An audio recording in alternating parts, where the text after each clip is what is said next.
Shalom, friends. In this week's Torah portion of Vayetze, meaning he went out, we find Jacob running for his life. He's fled from his father's house as his brother Esau has announced that he will kill him for stealing both his birthright and his blessing.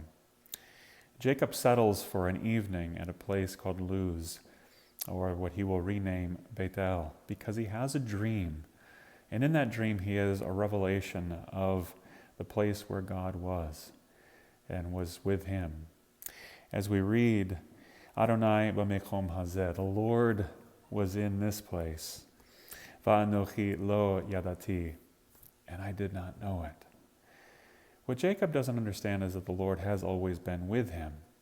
As he was pursuing the external trappings of the relationship with the Lord, the blessing and the birthright and all that comes with that, he had overlooked one very important thing, that the Lord was with him, that the Lord had not left him, that the Lord had a purpose and a plan that he affirms for Jacob in this revelation, that the covenant with Abraham and Isaac will be continued through him.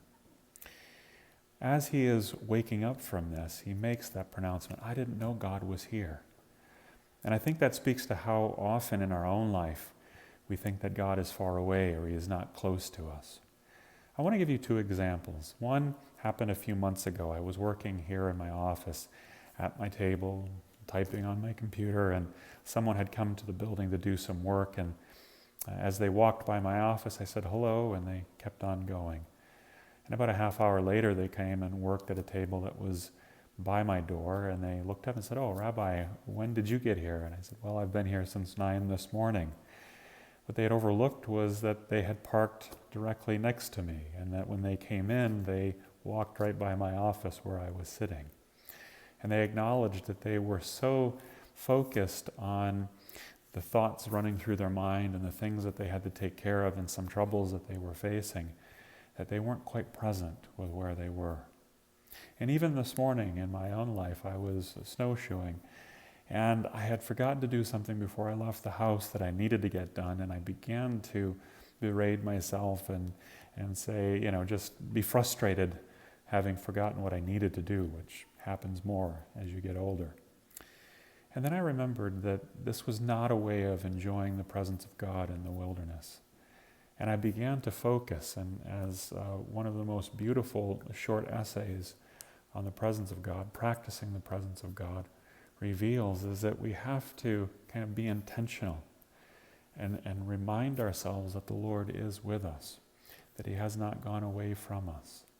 And even when things get out of hand in our life, a train wreck happens, everything is possibly could go wrong, has gone wrong, that he is there with us, asking us to be still and know that he is God. Jacob is just beginning his relationship with the Lord. And as he goes forward, we see that it's in a maturing phase.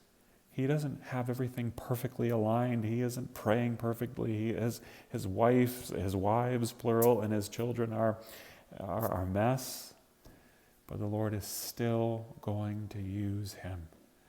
Your life or the lives of your children might be a mess, but that does not disqualify you from being used of God, nor does it disqualify you from experience the presence of God in your life. So try these two things. First, practicing the presence of God with the people who are around you who are made in the image and likeness of God. Be present for them. Let's not be distracted with our phones all the time. And two, get away into a quiet place where you can be with the living God and talk and listen and just experience his closeness in that way. The beautiful thing is that in Messiah we see that we don't have to climb the ladder. Rather, he who is the ladder has come down to where we are in order to lift us up to where he is. So friends, as we close this portion for the week, we must remember what Jacob said. Adonai b'mekom hazeh, the Lord is in this place. And sometimes we don't recognize it because we weren't quite recognizing the place where we were in the first place. I pray you found something worthwhile in these words. Shabbat Shalom. Amen.